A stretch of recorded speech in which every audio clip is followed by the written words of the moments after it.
Hey everyone, welcome to my new Let's Play, Super Mario Land. I'm gonna do it in two different parts here. It's a game from my childhood, one of the first games I got for the Game Boy. I think I got the Game Boy maybe 92, 93, maybe a year or two after it came, and 2 or 3 years after it initially came out, so. And this is one of the first games I got. I mean, the Game Boy came included with Tetris.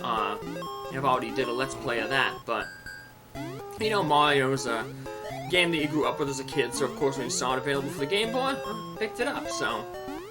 I'm gonna read the story here while the first level's going on. There's not too much going on in this first level. Only thing that's different is I got that fire flower there. In this game, the fire flower is replaced by the super ball. And it's like a fireball, it can defeat enemies, but it bounces around the screen. And it'll keep bouncing around for a few seconds before it either one hits something or the timer runs out. So, alright, so I'm gonna, from the instruction manual, I'm gonna read the story. Once upon a time, there was a peaceful world called Sarasaland. In this world, there were 4 kingdoms named Birabuto, Muda, Easton, and Chai. One day, the skies of Sarasaland were suddenly covered by a huge black cloud. From a crack in this cloud, the unknown space monster Tatanga emerged to try to conquer Sarasaland. Tatanga hypnotized the people of all the kingdoms so that he can control them in any way he liked. In this way, he took over Sarasaland. Now, he wants to marry Princess Daisy of Sarasaland and make her his queen. Mario came to know of these events, and has started on a journey to the Chai Kingdom, where Princess Daisy is held captive in order to restore peace to Sarasaland. Can Mario defeat Tatanga, release the people from his interstellar hypnosis, and rescue Princess Daisy? It's all up to you and Mario's skill. Go for it, Mario. And speaking of skill, if you are skillful enough, you can get to the top. There's 2 exits. If you get to the top exit, you get this little bonus game where you can get 1, 2, 3, or lives, or a fire flower. So, now, as the intro said, this game is divided into 4 kingdoms. This first Let's Play will be covering the first 3 kingdoms, Birabuto, Muda, and Easton. And, each of the kingdoms is divided into 3 worlds, so there's 12 stages in total. At the end of the 3rd world in each kingdom, you'll encounter a boss, and then, like Mario, Super Mario Brothers from the Nintendo Entertainment System, you think you rescued the princess, but it turns out that she's in another castle. There's also a few other new elements, besides the Super Ball. And here you saw those Koopa Troopers a little earlier. When you step on them, they're not Koopa Troopers. I'll look up the name here in the instruction manual. But they have a bomb shell, so you can't step on them, kick their shell, and have it fly off into a whole bunch of enemies. Instead, it turns into a little bomb, and the enemy is called Nokobon. So, but anyway, so there's that difference. Also, another difference is this game actually includes some like side-scrolling, like shoot 'em up, similar to like Gradius or R-Type. On Worlds 2 and 4, you get into a little vehicle and you fly around and shoot enemies. So here we are in the final level here in World 1, underground type little pyramid. This first world kind of is like Egyptian. The next world is kind of like a water world, Eastern Isle. Then the 3rd world is, I guess, kind of another Egypt type thing. Egypt, Easter Island. It's kind of a mix of worlds 1 and 2. And then the 4th world, you can definitely see there's like an Eastern Chinese or Japanese type influence. So, but see the little glyphs there, so like, that makes you feel like it's kind of an Egyptian thing. Not too difficult, this world. Like I said, obviously it's the first world. It's kind of an intro one. The only thing special about this world is sometimes you can hit certain places and you can cover these special lifts. There's one at the beginning, there's one here, and they usually take you to the top where you can get some little bit of bonuses. Like other Mario games, if you collect 100 coins, you get 1-up. There's also 1-ups that you can get. They're little hearts instead of mushrooms, like in the Mushroom Kingdom, because we're not in the Mushroom Kingdom. We're in Sarasaland. So, also, there's, when you run out of lives, you have to start the game over. However, when you score a certain amount of points, if you get over 100,000 points, you get one continue, so you can use that. So your Super Ball here can also be used to collect coins. And we're going to purposely take a hit here from this guy. Isn't that where we can sneak under here to the bottom? Just watch out, these ceilings fall down from you. But you're not stuck down here because this power block has a mushroom in it. And these two blocks are breakable. And there's going to be a Fire Flower or Super Ball block right over here. So we can have the Super Ball ready to take on the boss. Now, the bosses, like Bowser in Super Mario Bros., can be defeated with the Super Ball. But if you don't have the Super Ball, there's another way to defeat them. See that little button behind that boss there? Yeah, you just step on that, and the boss will automatically explode. So it's kind of like dropping the axe on the bridge on Koopa. So that was King Totem Misu. So 5 Super Balls, and he's taken care of. So. And look, it looks like we rescued Princess Daisy already, but no, she's in another castle. And this is a common theme. We'll see it in the first 3 worlds that we're going to cover in this video. And she'll turn into an enemy common to the world, and she'll just bounce off and move on to the next world, the Muda Kingdom. And I really like the music in this one. It's a little bit more tricky, a lot of tricky jumps. I like the little UFO thing, goes with that space theme that, you know, Tatanga, the main enemy in this game, is from space. So, although they kind of retcon it in Super Mario Land 2, 6 golden coins. That's where Wario takes over Mario's castle, and apparently Tatanga is actually working for Wario, and he purposely, he was basically hired by Wario to get Mario out of the Mushroom Kingdom so that Wario can come over and steal Mario's castle. And that kind of sets up the plot of Super Mario Land 2, 6 golden coins. I do not have that game, so yeah, I'm not going to see a Let's Play of that. But, so, alrighty, so, these enemies can't hit them from the side, but if you just sit below them, you can step right on them. They basically, for lack of a better term, suicide onto you. So, like other Mario games, if you step on multiple enemies in a row, you can't really do it here because these guys are kind of spaced out pretty far. But for instance here, like if you stepped on that guy and then jumped on these 2 Goombas right after him, your points basically kind of double. So it'll go like 100, 200, 400, similar to what I just did with the star. The star is similar in that manner. If you hit multiple enemies in a row, without a lot of time passing between when you hit the enemies, you will increase your points. So, but points are, like I said, beyond the first 100,000 to get that first continue, which isn't that hard to reach. As you can see, I'm almost at that 100,000, and I'm only on the 4th world, so or the 4th level. It points it mainly more for, I guess, bragging rights. So, but like I said, that continue could help. But the game isn't too hard. It's not hard to defeat. It is, for me, it's hard to one clear.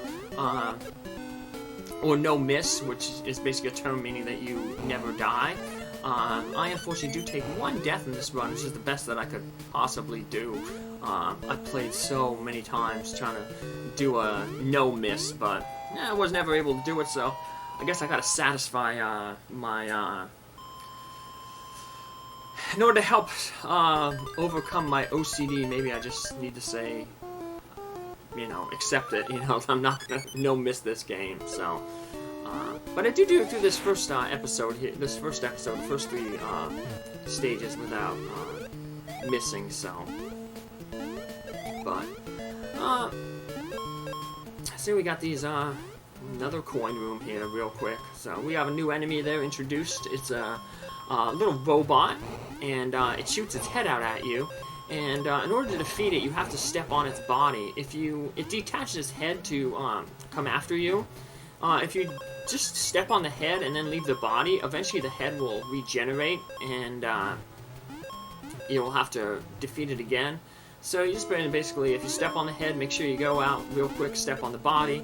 Otherwise, that head will come back after a few seconds and back to attacking you again. So now over here, similar to World 1-3, we want to take a purposeful hit there because there's an invisible platform that lets us come down here.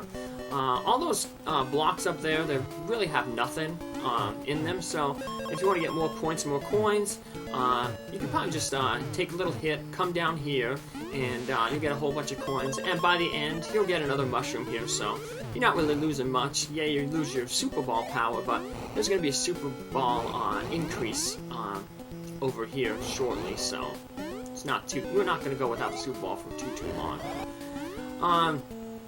Now the Super Ball is, like I said, pretty good. Like the Fire Flower in Mario 1, though, power-up wise, if you get hit while holding the Super Ball, you get reverted back to the Tiny Mario, where, you know, one hit takes you out.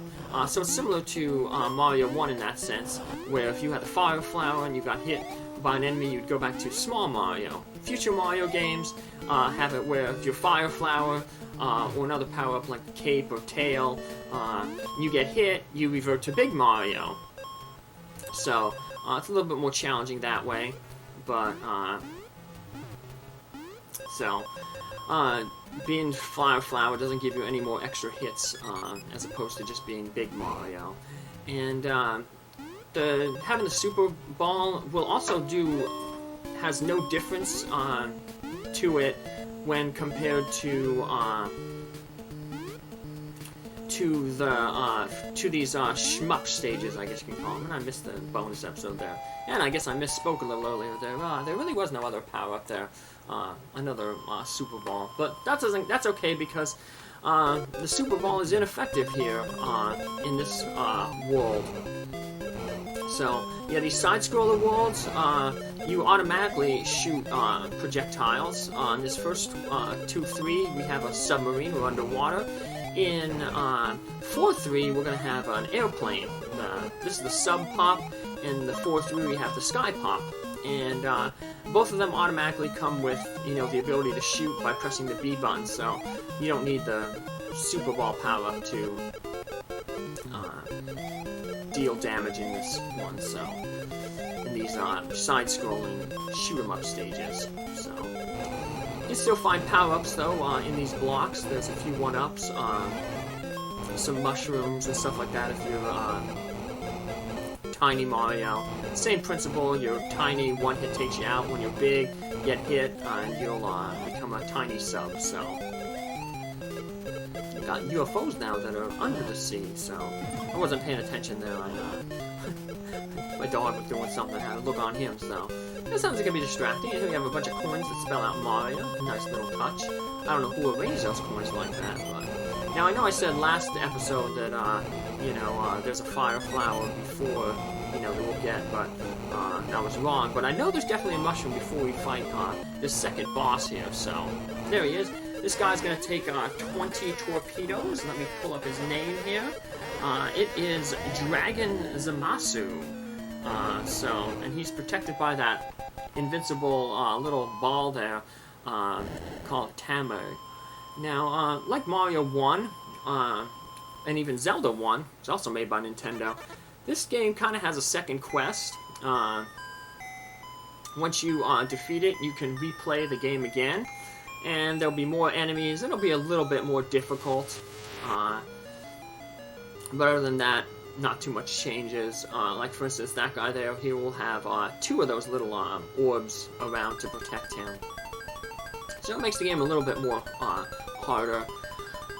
The only benefit that I guess you get from beating the game twice, and I'll show it off in the next episode, is after you beat the game twice, you can you basically get a stage select, where you can press the A button to select any stage at the title screen. So if you want to do that and practice different stages, you can. So that's the benefit, I guess, of beating the game twice in one sitting. So. You have these new enemies, like basically like the bullet bills from Mario. They won't spawn when you're. I mean, they'll spawn even when you're on top of the pipe that they're on, so they're not like piranha plants. So that's just something to be careful with.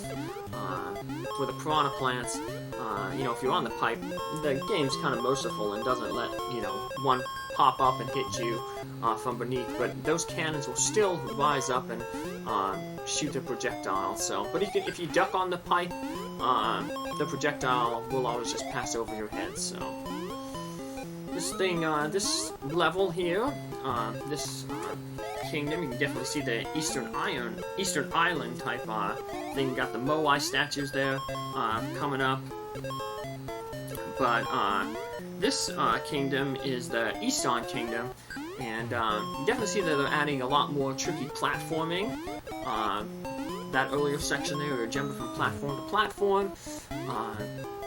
There'll also be some large sections here in this stage and in the next stage where you will have to traverse a large section of spikes, and the only way to do that is to basically ride these boulders. So, and it's good practice because eventually the boss of this world throws boulders at you, and the switch that defeats him if you don't have the Super Ball kind of it's kind of hidden behind him, and a little wall. So in order to get to that switch, you're kind of going to have to ride the boulders and jump from one boulder to another to be able to jump over his head, because just of his positioning of him in that wall, it's a skill you're going to have to kind of learn if you want to,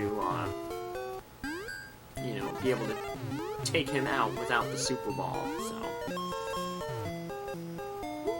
these running statues and flying statues. Thankfully, the running statues are a little bit more annoying because they run pretty fast. The other statues aren't too very smart. They will, if you're above them, they usually just jump right onto your feet. So, not too much of an issue with them. So, those guys out, and pretty much, pretty soon here we're going to run into that area where we're going to get some practice riding those boulders. So. I think in this little bonus area that I got here, right here, you gotta be careful. The pipes are very, very sensitive. If you get kind of even near the pipe, they kind of vacuum you and like suck you in. So even though I didn't mean to go into the pipe right then, I wanted to get that little power up to the right above the pipe. The pipe, like I said, if you get close to it, it kind of sucks you in. So here we are, we just gotta ride the boulders. All you have to do is really jump on the boulder. Even though the boulder's rolling underneath your feet, you don't have to keep constantly, like, hop on it. Like, some, logs and platforms in some, other Mario games and Mega Man games where if the platform is rolling beneath you, you have to kind of roll with it. Not here, all you have to do is just stay on it and it'll be underneath your feet, but it can be tricky when there's jumping from multiple boulders to other boulders, because you got to take into account their trajectory and not just Mario's trajectory when jumping. So you want to ride this boulder until the end, because it's the only way to get to this platform that allows us to reach the bonus. And just made it there on the nick of time, only 16 seconds left. So, but here we go. I'm sure there's some really good timing that will get the max bonus all the time, but I've never been good at timing games, whether they're like timing games like that, or timing games like the slots in Super Mario Bros. 2, the American release version, or like slots in Final Fantasy VI, the special talent of Setzer the Gambler in that game is slots. And if you're really good and can rig the slots, you can pretty much take out any enemy. But, yeah, not my skill. So, and that I guess also applies, to this game here, so. And as I've gotten older, my skill in these platformers has definitely also diminished. But like I said, I still have this game, and it's an oldie, so I figured, take a break from the Zeldas that I've been playing, so get this game out, so. So here we go, another one of these rooms here. Now I'm gonna be a little bit more careful, see if I can get that power up there by the pipe, so.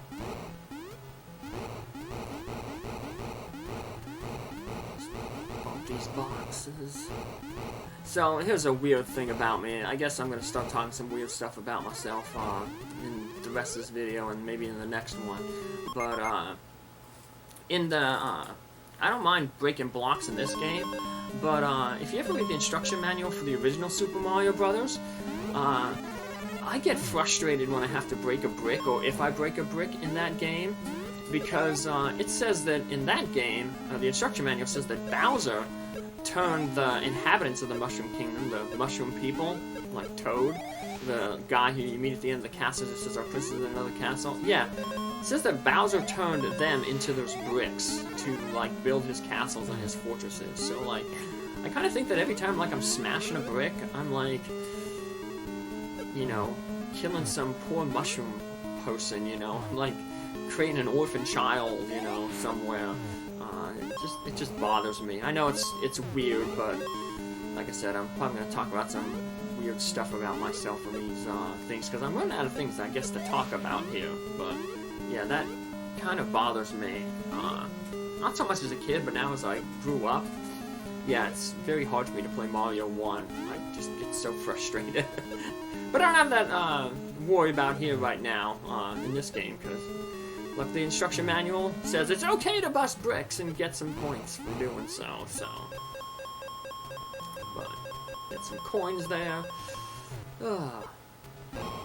So, yeah, but this game definitely borrows a lot off of the first one, so. But alright, but it is unique in its own little manner. Now, in the second loop, this world, what makes it a lot more difficult is the ceiling, those little spikes on the ceiling, they start falling. A lot of them have fall down on you, making the jumps a lot more tricky. So, we don't have to worry about that. Let's see if I can. I'm terrible with these little falling platforms. Yeah, oh well. So, missed the bonus, but I think we've seen enough of the bonus and what they all entail so far. And like I said, the lives ain't necessarily all that important. Like I said, I do end up taking one death in this game on the next level. But so I'm never in a situation where I need these lives. So I saw something there. I may have mentioned it earlier, but the Super Ball can collect coins. If I didn't mention that, you've probably seen it by now.